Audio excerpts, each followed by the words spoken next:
ಇವ ಮಸೀದ್ ಕೈಲಾಸಿನ ಬಂದ. ಹಾಂ, ಅವ ಅಲ್ಲಿ ಕೈಲಾಸ 7 ಯುಗ ಅಂದ್ರೆ ಪಾತಾಳದಾಗ ಒಂದು ಯುಗ ಬರೀ ಪಾದ ಸೇವೆ ಮಾಡ್ಲಿಕ್ಕೆ ಒಂದು ಯುಗ ಹೋಗ್ಯದ.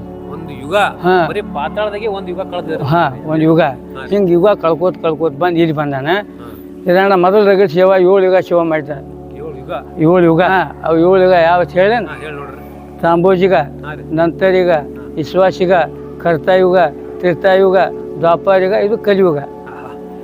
ಕ್ಲಾಸ್ 7 ಯುಗ ಹೇಳಿದ್ರಲ್ಲ. ಹಾಂ, ಇವು 7 ಯುಗದಾಗ ಮಾಡ್ಕೋತ ಬಂದು ನಮಸಿದ್ ದ್ವಾಪರದಾಗ ಇಲ್ಲಿ ಬಂದ.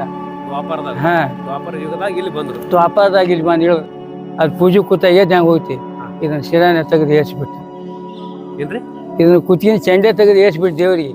ಹಾಂ ರೀ. ಉಪ್ಪ. ಅವಾಗ ಮಹಾದೇವ ಆಶೀರ್ವಾದ ಮಾಡು, ಪುನರ್ಜನ್ಮ ಆಯ್ತು ಅವನು. ಸ್ನೇಹಿತರೆ, ಇವ್ರೇನು ಹೇಳ್ತಿದ್ದಾರೆ, ಅವರ ರುಂಡವನ್ನ ಕಟ್ ಮಾಡಿ ಏರ್ಸರಂತ. ಈಗ ಈ ಒಂದು ವಿಷಯನ